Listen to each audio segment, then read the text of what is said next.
take your order.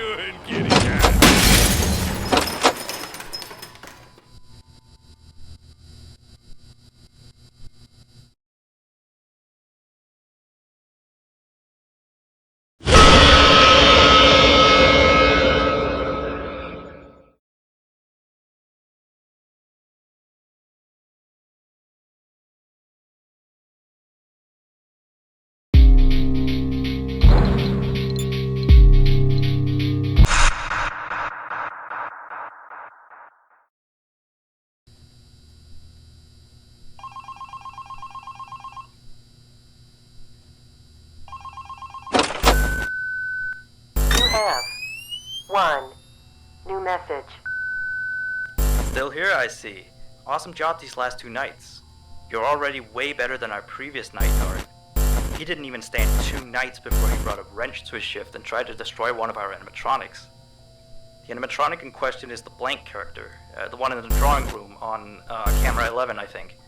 Yeah, I'm surprised he still works. And despite the holes and the fact that his left arm and the back of his head is missing, the kids still really like him. Anyway, ever since that day, Blank's been acting almost more strange than the other animatronics. Like, among other things, he seems to have developed this fascination with getting into the office through the ticket booth. And I guess he can't see the glass or something. So yeah, keep an eye on him. If you see him heading for the ticket booth, just shut the door in his face, and then he'll find something else to do, I guess. Oh, and by the way, ever since that new Freddy Fazbear's Pizza closed last week, we've been getting more and more customers during the day. So next week, if you're up for it, we could use you on the day shift. Think it over. We'll talk later.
Alright, so real quick, we had an old animatronic version of Candy, before we got these new shiny ones.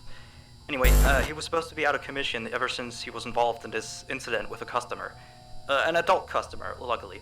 Not a child. Not that the children aren't safe here, that's not what I...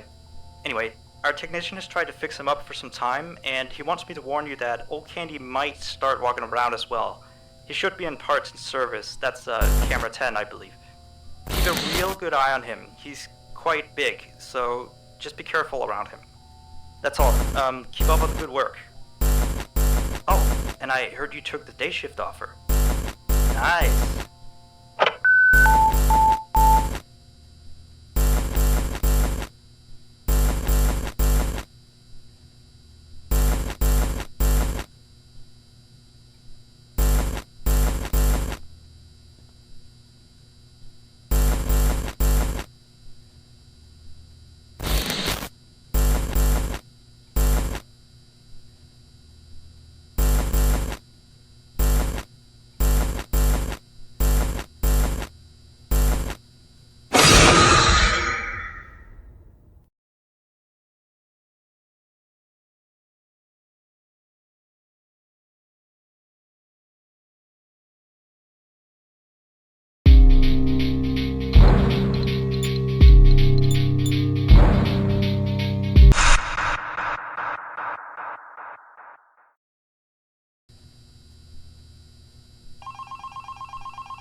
have 2 new messages.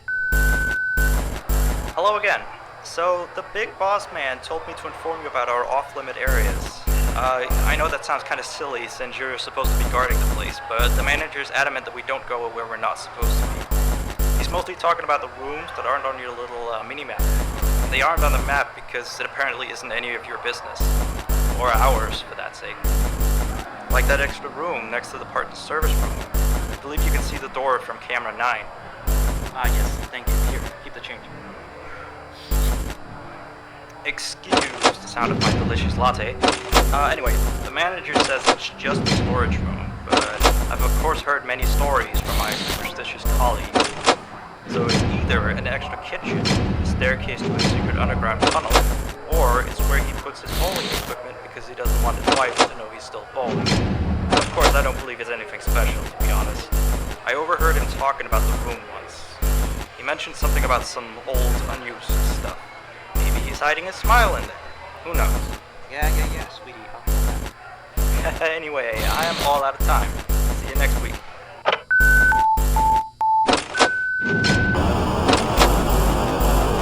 Roll the bell. Jag kommer in med mer på bara. Jag får med